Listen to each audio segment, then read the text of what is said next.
Bagaimana kabar kalian hari ini? Semoga baik-baik aja ya. Oke, di sini aku akan menjelaskan sedikit tentang pembelajaran pembagian hadis ditinjau dari aspek kuantitas rawi. Yang pertama, hadis mutawatir.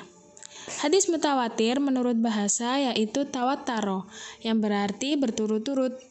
Menurut istilah, yaitu hadis yang diriwayatkan oleh banyak perawi yang menurut kebiasaan mustahil mereka sepakat untuk berdusta. Syarat-syarat hadis, diantaranya diriwayatkan oleh banyak perawi. Jumlah rawi terdapat pada seluruh tingkatan tobaqut sanad. Menurut kebiasaan, mereka mustahil untuk berdusta. Dan khobar disandarkan pada panca indera. Lalu pembagian hadis mutawatir.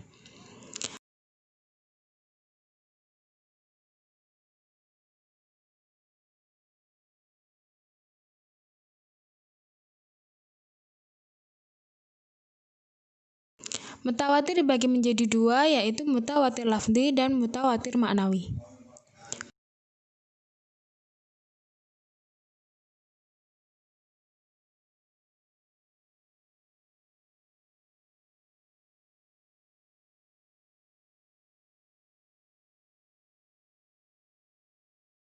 Mutawatir lafzi. Mutawatir lafzi yaitu hadis yang makna dan lafadznya memang mutawatir.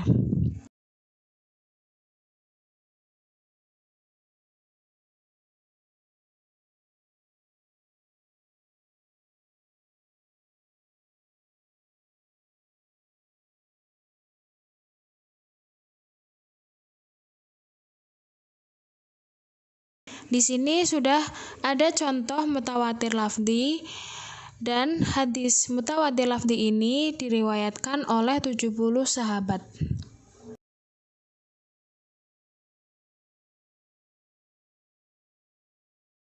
Yang kedua yaitu mutawatir maknawi. Mutawatir maknawi yaitu hadis yang mutawatir maknanya tetapi tidak pada lafadznya.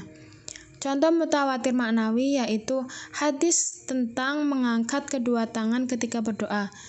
Hadis ini ada sekitar 100 hadis yang masing-masing hadis itu terkait dengan perkara yang berbeda-beda. Perkara tersebut tidak mutawatir, tetapi penetapan mengangkat kedua tangan ketika berdoa termasuk mutawatir. Yang kedua yaitu hadis ahad. Menurut bahasa, ahad berarti satu atau wahid. Khobar wahid adalah khobar yang diriwayatkan oleh satu orang.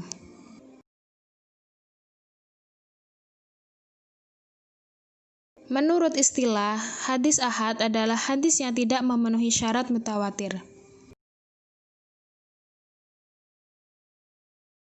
Hukum hadis ahad menunjukkan kepada pengetahuan yang bersifat teoritis, yaitu pengetahuan yang tegak karena adanya teori dan dalil.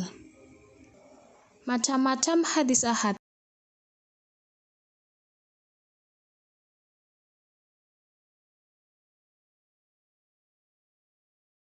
Yang pertama yaitu hadis masyhur. Yang kedua, hadis aziz. Yang ketiga, hadis gharib.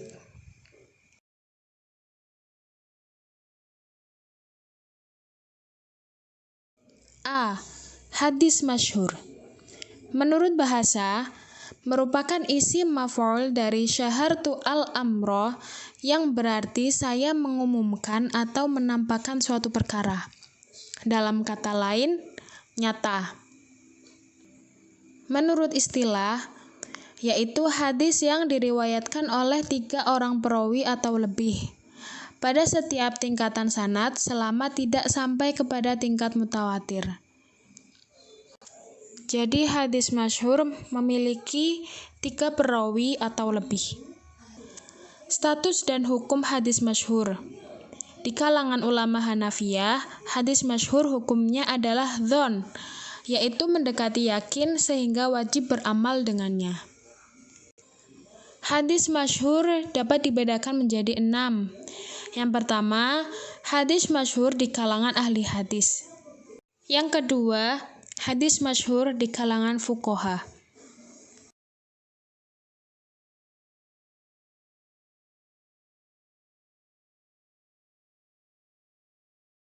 Tiga, hadis masyhur di kalangan ahli hadis, para ulama maupun masyarakat awam.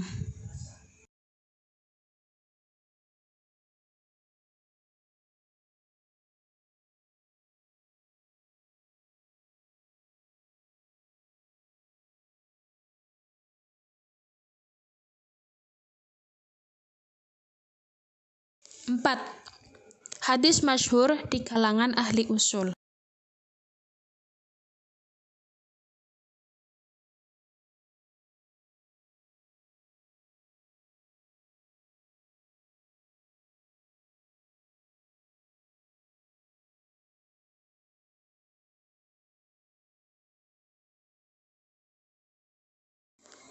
Lima, hadis masyhur di kalangan ahli nahwu.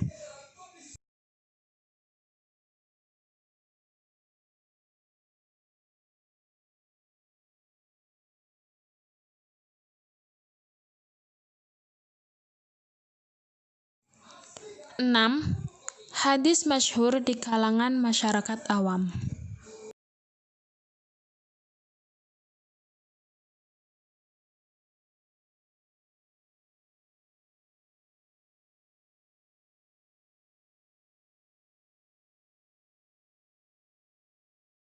P. Hadis aziz. Menurut bahasa, hadis aziz yaitu sedikit atau jarang.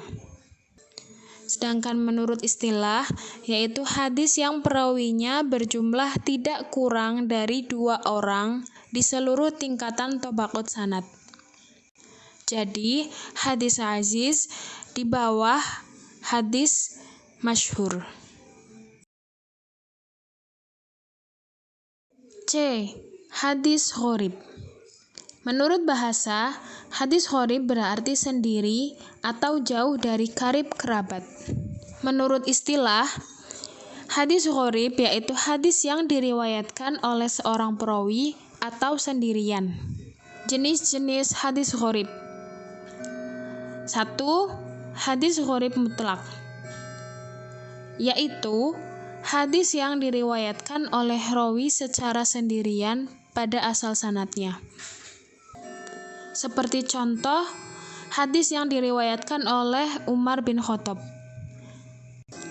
Beliau meriwayatkan hadis ini sendiri, lalu terus berlanjut hingga akhir sanad. 2. Hadis gharib nisbi, yaitu hadis yang diriwayatkan oleh seorang lebih dari seorang rawi pada asal sanadnya, kemudian diriwayatkan oleh seorang perawi. Jadi kesimpulannya adalah hadis ditinjau dari aspek kuantitas rawi ini memiliki 4 tingkatan. Yang pertama atau tingkat paling tertinggi yaitu hadis mutawatir. Lalu di bawahnya yaitu hadis ahad masyhur, yang mana hadis masyhur ini diriwayatkan oleh 3 orang perawi atau lebih. Di bawahnya hadis masyhur yaitu hadis aziz, yaitu hadis yang diriwayatkan oleh 2 orang perawi. Lalu pada tingkatan paling bawah yaitu hadis gharib, hadis yang diriwayatkan oleh seorang perawi atau sendirian. Berikut adalah contoh hadis mutawatir lafzi beserta skema sanadnya.